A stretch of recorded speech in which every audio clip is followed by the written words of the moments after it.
जय जय संतोषी माता, जय जय माँ।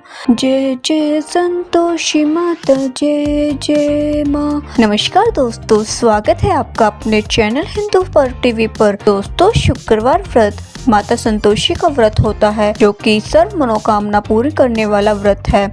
इस व्रत को करने की विधि एवं कथा इस प्रकार से है। वीडियो को शुरू करने से पहले वीडियो को लाइक करें एंड चैनल को सब्सक्राइब करें।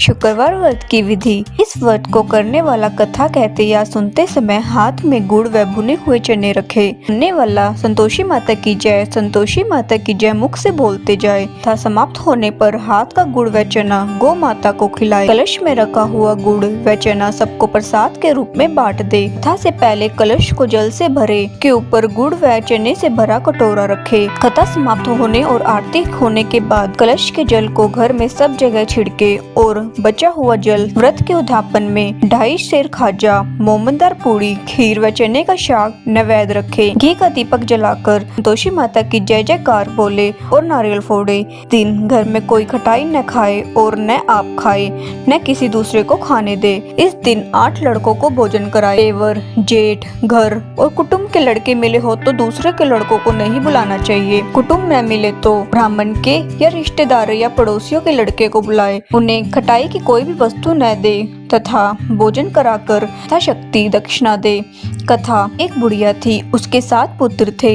6 कमाने वाले थे और 1 निकम्मा था। बुढ़िया माँ 6 पुत्रों की रसोई बनाती, भोजन कराती और पीछे से जो कुछ बचता तो 7वें को दे देती। परंतु वह बहुत भोला भाला था, मन में कुछ विचार नहीं करता था। एक दिन बहू से बोला, देखो मेरी माता का मुझ पर कितना प्यार है। वह बोली, क्यों नहीं, सबका जूठा बचा हुआ तुमको खिलाती है। वह बोला, भला ऐसा भी कहीं हो सकता है? मैं जब तक अपनी आंखों से न देखूं मान नहीं सकता। बहू ने हंसकर कहा, तुम देख लोगे तो तब मानोगे। कुछ दिन बाद बड़ा त्योहार आया। घर में 7 प्रकार के भोजन और चूरमा के लड्डू बने। जांचने को सिर दर्द का बहाना बनाकर पतला कपड़ा सिर पर ओढ़कर रसोई घर में सो गया और कपड़े में से सब देखता रहा। भाई भोजन करने आए। उसने देखा माँ ने उनके लिए सुंदर सुंदर आसन बिछाए हैं, 7 प्रकार की रसोई परोसी है। वह आग्रह करके जमाती है। वह देखता रहा। 6 भाई भोजन कर उठे तो तब माता ने उनकी जूठी थालियों में से लड्डुओं के टुकड़े को उठाया और 1 लड्डू बनाया। जूठन साफ कर बुढ़िया माँ ने पुकारा, उठो बेटा, 6 भाई भोजन कर गए, अब तू ही बाकी है, उठना, कब खाएगा? वह कहने लगा, माँ मुझे भोजन नहीं करना, मैं परदेश जा रहा हूँ। माँ ने कहा, कल जाता हो तो आज ही जा। वह बोला, हाँ हाँ आज ही जा रहा हूँ। यह कहकर वह घर से निकल गया। चलते समय बहू की याद आ गई। वह गौशाला में उपले थाप रही थी। वही जाकर उससे बोला, हम जावे परदेश को आवेगा कुछ काल, तुम रहिए संतेश से धर्म अपनों पाल। वह बोली, जाओ पिया आनंद से हमरू सोच हटाए, राम भरोसे हम रहे ईश्वर तुम्हें सहाय। देख निशानी आपकी देख धरु मैं धीर, सुधी हमरी मति बिसारियो रखियो मन गंभीर। वह बोला, मेरे पास तो कुछ नहीं है, यह अंगूठी है सो ले और अपनी कुछ निशानी मुझे दे। वह बोली, मेरे पास क्या है, यह गोबर भरा हाथ है। यह कहकर उसकी पीठ में गोबर के हाथ की थाप मार दी। वह चल दिया। चलते चलते दूर देश में पहुंचा। वहां एक साहूकार की दुकान थी। वहां जाकर कहने लगा, भाई मुझे नौकरी पर रख लो। साहूकार को जरूरत थी। बोला, रह जा। लड़के ने पूछा, तनख्वाह क्या दोगे? साहूकार ने कहा, काम देखकर दाम मिलेंगे। साहूकार की नौकरी मिली। वह सवेरे 7 बजे से रात तक नौकरी बजाने लगा। कुछ दिनों में दुकान का सारा लेन देन, हिसाब किताब, ग्राहकों को माल बेचना, सारा काम करने लगा। साहूकार के 7-8 नौकर थे। वे सब चक्कर खाने लगे कि यह तो बहुत होशियार बन गया है। सेठ ने भी काम देखा और 3 महीने में उसे आधे मुनाफे का साझीदार बना लिया। वह 12 वर्ष में ही नामी सेठ बन गया और मालिक सारा कारोबार उस पर छोड़कर बाहर चला गया। अब बहू पर क्या बीती सो सुनो। सास ससुर उसे दुख देने लगे। सारी गृहस्थी का काम करके उसे लकड़ी लेने जंगल में भेजते। इस बीच घर की रोटियां के आटे से जो भूसी निकलती उसकी रोटी बनाकर रख दी जाती और फूटे नारियल के खोपरे में पानी। इस तरह बीतते रहे। एक दिन वह लकड़ी लेने जा रही थी कि रास्ते में बहुत सी स्त्रियां संतोषी माता का व्रत करती दिखाई दी। वहाँ वह खड़ी होकर कथा सुनने लगी और बोली, बहनों, यह तुम किस देवता का व्रत करती हो और इसके करने से क्या फल मिलता है? इस व्रत के करने की क्या विधि है? यदि तुम अपने व्रत का विधान मुझे समझाकर कहोगी तो मैं तुम्हारा एहसान मानूंगी। तब उनमें से एक स्त्री बोली, सुनो, यह संतोषी माता का व्रत है। इसके करने से निर्धनता, दरिद्रता का नाश होता है और लक्ष्मी आती है। मन की चिंताएं दूर होती है। घर में होने से मन को प्रसन्नता और शांति मिलती है। पुत्र को पुत्र मिलता है। पीतम्बर हो तो जल्दी आ जाता है। कुंवारी कन्याओं को मनपसंद वर मिले। राजद्वारी में बहुत दिनों से मुकदमा चलता है तो खत्म हो जाए।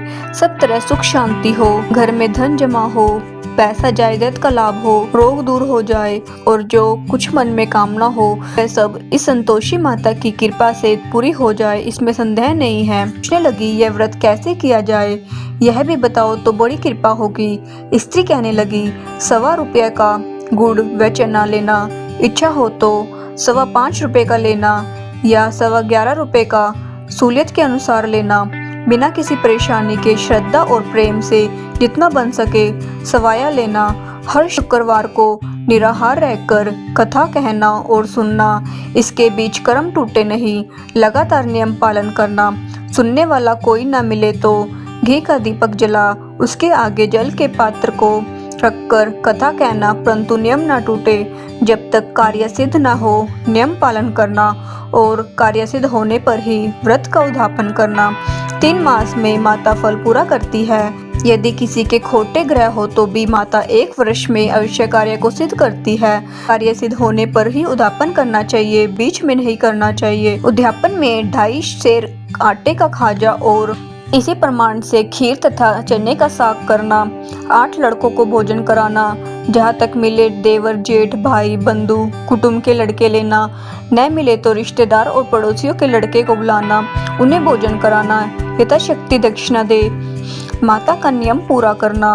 उस दिन घर में कोई भी खटाई न खाए। यह सुनकर बुढ़िया के लड़के की बहू चल दी। रास्ते में लकड़ी के बोझ को बेच दिया और उन पैसों से गुड़ और चना ले माता के व्रत की तैयारी कर आगे चली और सामने मंदिर देख पूछने लगी, यह मंदिर किसका है? सब कहने लगे, संतोषी माता का मंदिर है। यह सुन माता के मंदिर में जा माता के चरणों में लौटने लगी। दिन होकर विनती करने लगी, माँ, मैं निपट मूर्ख हूँ, व्रत के नियम कुछ नहीं जानती, मैं बहुत दुखी हूँ। हे माता जगजननी, मेरा दुख दूर कर, मैं तेरी शरण में हूँ। माता को दया आई। एक शुक्रवार बीता कि दूसरे शुक्रवार को ही उसके पति का पत्र आया और तीसरे को उसका भेजा हुआ पैसा भी आ पहुंचा। यह देख जेठानी मुंह सिकोड़ने लगी, इतने दिनों में पैसा आया, इसमें क्या बड़ाई है? लड़के ताने देने लगे। काकी के पास अब पत्र आने लगे, रुपया आने लगा। अब तो काकी की खातिर बढ़ेगी, अब तो काकी बुलाने से भी नहीं आएगी। बेचारी सरलता से कहती, भैया पत्र आया, रुपया आया तो हम सबके लिए अच्छा है। ऐसा कहकर आंखों में आंसू भरकर संतोषी माता के मंदिर में आ मातेश्वरी के चरणों में गिरकर रोने लगी। माँ, मैंने तुमसे रुपया पैसा नहीं मांगा, मुझे पैसे से क्या काम है? मुझे तो अपने सुहाग से काम है। मैं तो अपने स्वामी के दर्शन और सेवा मांगती हूँ। तब माता ने प्रसन्न होकर कहा, जा बेटी, तेरा स्वामी आएगा। यह सुन वह खुशी से बावली होकर घर में जाकर काम करने लगी। अब संतोषी माँ विचार करने लगी, इस भोली पुत्री से मैंने कह तो दिया तेरा पति आएगा, पर आएगा कहाँ से? वह तो सौपन में भी इसे याद नहीं करता, उसे याद दिलाने मुझे जाना पड़ेगा। इस तरह माता बुढ़िया के बेटे के पास जा सौपन में प्रकट होकर कहने लगी, साहूकार के बेटे, सोता है या जागता है?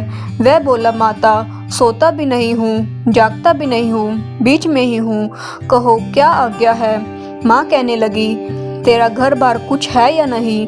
वह बोला, मेरा सब कुछ है माता, माँ बाप, भाई बहन, बहू, क्या कमी है? माँ बोले पुत्र, तेरी स्त्री घोर कष्ट उठा रही है, माँ बाप उसे दुख दे रही हैं, वह तेरे लिए तरस रही है, तू उसकी सुधि ले। वह बोला, हाँ माता, यह तो मुझे मालूम है, परंतु मैं जाऊँ तो जाऊँ कैसे? प्रदेश की बात है, लेन देन का कोई हिसाब नहीं, कोई जाने का रास्ता नहीं नजर आता, कैसे चला जाऊँ? माँ कहने लगी, मेरी बात मान, सवेरे नहा धोकर संतोषी माता का नाम ले, घी का दीपक जला, दंडवत कर दुकान पर बैठना। देखते देखते तेरा लेन देन सब चुक जाएगा, जमा माल बिक जाएगा, सांझ होते होते धन का ढेर लग जाएगा। सवेरे बहुत जल्दी उठ उसने लोगों से अपने सपने की बात कही तो वे सब उसकी बात अनसुनी कर दिल्लगी उड़ाने लगे। कहीं सपने भी सच होते हैं। एक बूढ़ा बोला, देख भाई मेरी बात मान, इस प्रकार सच झूठ करने के बदले देवता ने जैसे कहा वैसा ही करने में तेरा क्या जाता है। वह बूढ़े की बात मान स्नान कर संतोषी माता को दंडवत कर घी का दीपक जला दुकान पर जा बैठा। थोड़ी देर में वह क्या देखता है कि देने वाला रुपया लाए, लेने वाले हिसाब लेने लगे। खोटे से भरे सामानों के खरीदार नकद दाम में सौदा करने लगे। शाम तक धन का ढेर लग गया। माता का चमत्कार देख प्रसन्न हो मन में माता का नाम ले। घर ले जाने के वास्ते गहना कपड़ा खरीदने लगा और वहाँ के काम से निपट वह घर को रवाना हुआ। वहाँ बहू बेचारी जंगल में लकड़ी लेने जाती है। लौटते वक्त माँ के मंदिर पर विश्राम करती है। वह तो उसका रोजाना रुकने का स्थान था। दूर से धूल उड़ती देख वह माता से पूछती है, हे माता यह धूल कैसे उड़ रही है। माँ कहती, हे पुत्री तेरा पति आ रहा है, अब तू ऐसा कर लकड़ियों के 3 भोज बना ले।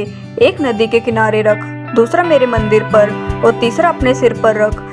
तेरे पति को लकड़ी का गट्ठा देखकर मोह पैदा होगा, वह वहाँ रुकेगा, नाश्ता पानी बना खाकर माँ से मिलने जाएगा। तब तू लकड़ियों का भोज उठाकर घर जाना और बीच चौक में गट्ठा डालकर 3 आवाजें जोर से लगाना, लो सासू जी लकड़ियों का गट्ठा लो, भूसी की रोटी दो और नारियल के खोपरे में पानी दो, आज कौन मेहमान आया है। माँ की बात सुन बहू बहुत अच्छा माता कहकर प्रसन्न हो लकड़ियों के 3 गट्ठे ले आई। एक नदी के तट पर एक माता के मंदिर में रखा। इतने में ही एक मुसाफिर आ पहुंचा। सूखी लकड़ी देखकर उसकी इच्छा हुई कि अब यही विश्राम करे और भोजन बना खाकर गांव जाए। इस प्रकार भोजन बना विश्राम कर वह गांव को गया, सबसे प्रेम से मिला। उसी समय बहू सिर पर लकड़ी का गट्ठा लिए आती है। लकड़ी का भारी बोझ आंगन में डालकर जोर से 3 आवाज देती है, लो सासू जी लकड़ी का गट्ठा लो, भूसी की रोटी दो, नारियल के खोपरे में पानी दो, आज कौन मेहमान आया है। यह सुनकर सास बाहर आ अपने दिए हुए कष्टों को भुलाते हुए कहती है, बहू ऐसा क्यों कहती है, तेरा मालिक ही तो आया है, आ बैठ, मीठा भात खा, भोजन कर, कपड़े गहने पहन।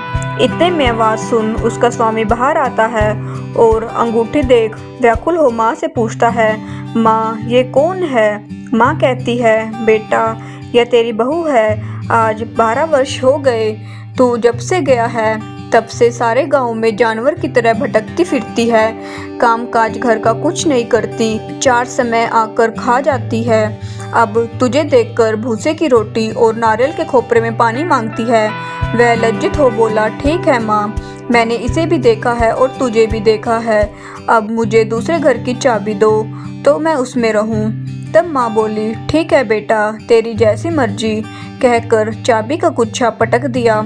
उसने चाबी ले दूसरे कमरे में जो तीसरी मंजिल के ऊपर था खोलकर सारा सामान जमाया। एक दिन में ही वहाँ राजा के महल जैसा ठाट बाट बन गया। अब क्या था, वे दोनों सुखपूर्वक रहने लगे।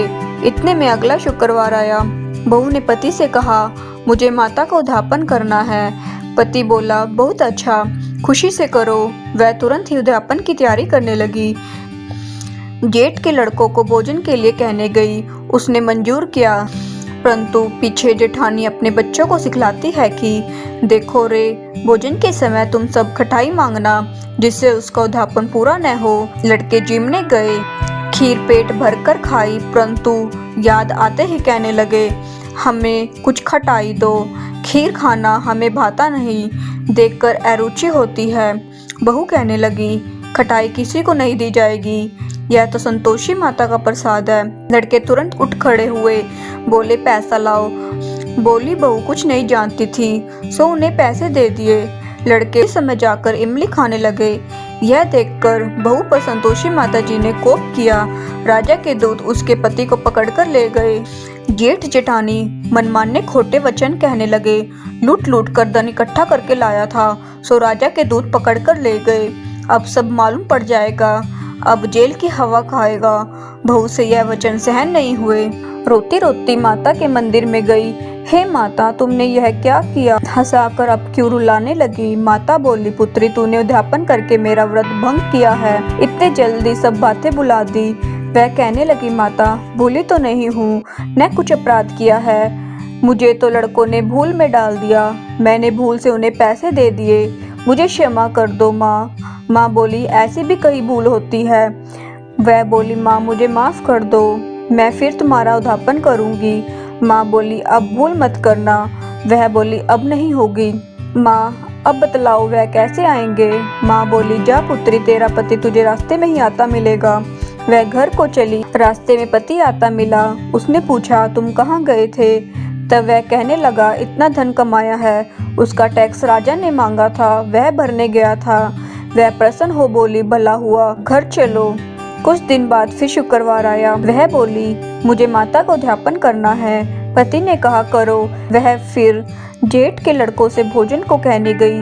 जेठानी ने तो एक दो बातें सुनाई और लड़कों को सिखा दिया कि तुम पहले ही खटाई मांगना। लड़के कहने लगे, हमें खीर खाना नहीं भाता, जी बिगड़ता है, कुछ खटाई खाने को दो। वह बोली, खटाई खाने को नहीं मिलेगी, आना है तो आओ। वह ब्राह्मण के लड़के को ला भोजन कराने लगी। यथाशक्ति दक्षिणा की जगह एक एक फल उन्हें दिया। इससे संतोषी माता प्रसन्न हुई। माता की कृपा होते ही 9वें माह उसको चंद्रमा के समान सुंदर पुत्र प्राप्त हुआ। वह पुत्र को लेकर प्रतिदिन माता जी के मंदिर में जाने लगी। माता ने सोचा कि यह रोज आती है, आज क्यों न मैं ही इसके घर चलूं, इसका आसरा देखूं तो सही। यह विचार कर माता ने भयानक रूप बनाया। गुड़ और चने से सना मुख, ऊपर सूंड के समान होठ, पर मक्खियां भिन भिना रही थी। दहलीज में पांव रखते ही उसकी सास चिल्लाई, देखो रे, कोई चुड़ैल डाकिन चली आ रही है, लड़कों इसे भगाओ नहीं तो किसी को खा जाएगी। लड़के डराने लगे और चिल्लाकर खिड़की बंद करने लगे। छोटी बहू रोशनदान में से देख रही थी। बसंता से पगली होकर चिल्लाने लगी, आज मेरी माताजी मेरे घर आई है। यह कहकर बच्चे को दूध पिलाने से हटाती है। इतने में सास का क्रोध फूट पड़ा। इसे देखकर कैसे उतावली होती हुई जो बच्चे को पटक दिया। इतने में माता के प्रताप से जहाँ देखो वही लड़के ही लड़के नजर आने लगे। वह बोली, माँ जी, मैं जिनका व्रत करती हूँ यह वही संतोषी माता है। इतना कह झट से सारे घर के किवाड़ खोल देती है। सबने माता के चरण पकड़ लिए और विनती कर कहने लगे, हे माता, हम मूर्ख हैं, हम अज्ञानी हैं और पापी हैं। तुम्हारे व्रत की विधि विधान हम नहीं जानते। तुम्हारा व्रत भंग कर हमने बहुत ही बड़ा अपराध किया है। हे माता, आप हमारा अपराध क्षमा करें। इस प्रकार माता प्रसन्न हुई। माता ने बहू को जैसा फल दिया वैसा सबको दे, जो पड़े उसका मनोरथ पूर्ण करो। बोलो संतोषी माता की जय।